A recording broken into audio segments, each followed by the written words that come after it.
In the vast landscape of Italian popular culture, few figures have sparked as much intrigue, debate, and reinvention as Millie de Braccio. Known variously as a beauty queen, mainstream actress, performer, singer, political aspirant, and relentless provocateur, de Braccio's life trajectory resists easy categorization. Born Emilia Cuciniello on 3 November 1964 in Avellino, Italy, and sister to acclaimed stage actress Mariangela de Braccio, Millie's story unfolds across multiple decades of Italian cultural, social, and political change. To understand Millie de Braccio is to glimpse the transformation of Italian media, the liberalization and commodification of sexuality, the shifting boundaries of public morality, and the paradoxical persistence of traditional expectations in the face of modern permissiveness. Her career began with the innocent sheen of a teenage beauty queen crowned Miss Teenager Italy in 1978. By the late 1980s, she would break taboos by performing explicit scenes while pregnant, something virtually unthinkable in conservative Italy at the time. Her repeated bids for political office and her frequent appearances in gossip columns underscore how her public persona blurred the lines between entertainment, sexuality, and political spectacle. This video argues that Millie de Braccio's controversial yet compelling career serves as a lens through which we can examine Italy's evolving relationship with fame, female sexuality, public scandal, and the performative dimensions of politics.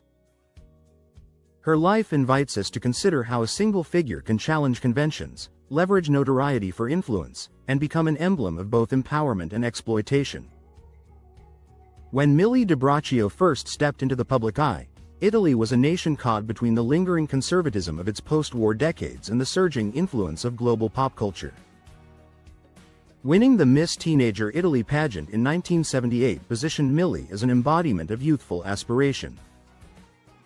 In the late 1970s, beauty contests were still deeply significant in Italy, offering young women an acceptable path to fame and financial independence.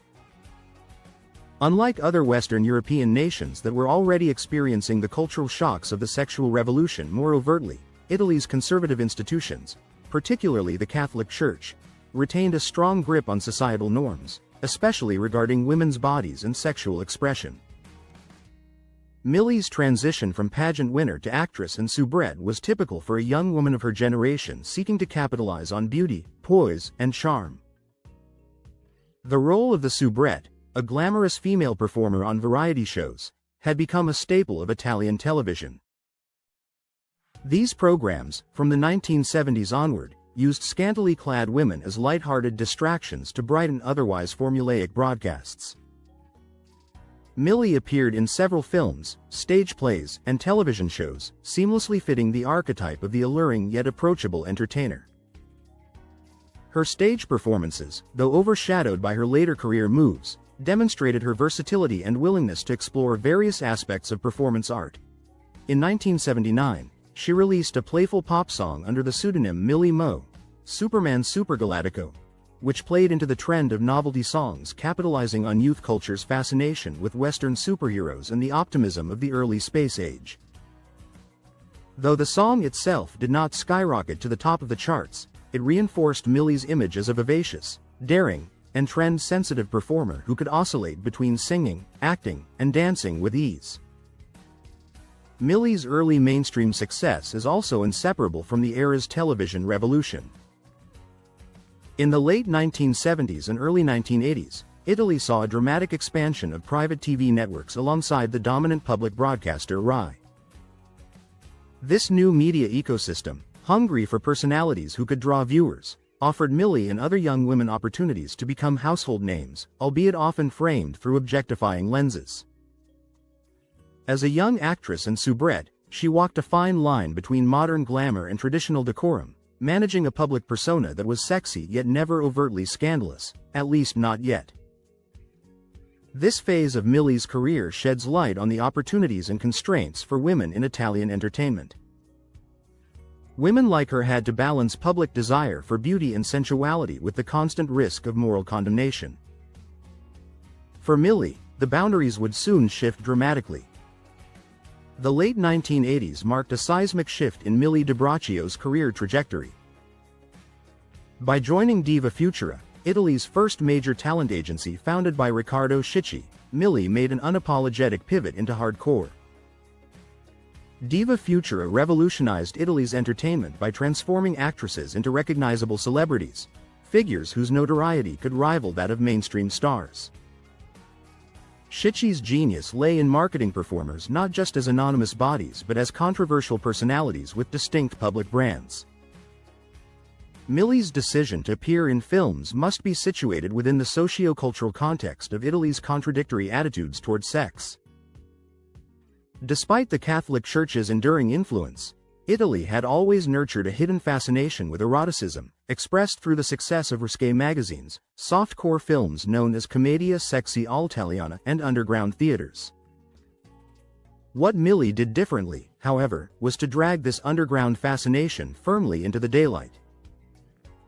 One of her most headline-grabbing decisions was to perform explicit scenes while visibly pregnant, a radical act that pushed the boundaries of what was deemed acceptable in European cinema. This was not merely a publicity stunt but a deliberate statement that challenged society's deep-seated discomfort with the intersection of motherhood and female sexuality. By doing so, Milli exposed the hypocrisy at the heart of conservative sexual morality. Women are expected to be mothers, yet motherhood must remain cloaked in sanctity, separate from erotic desire. Her work drew heavy criticism from conservative pundits, the Catholic press, and moral guardians who saw her films as an affront to public decency. Yet this backlash only amplified her notoriety and cemented her place as a cultural provocateur. For a generation of Italians coming of age in the 1980s and 1990s, Milli di Braccio represented both the limits and the possibilities of sexual liberation in a country still struggling with its moral contradictions. Beyond the scandal, Milli's foray into society raises questions about agency, exploitation, and empowerment. Critics have long debated whether women who enter cinema do so out of free choice or coercion. In Milli's case, she was anything but passive. She embraced the industry's notoriety, used it to sustain her celebrity status, and remained an active figure in the media long after her peak performing years.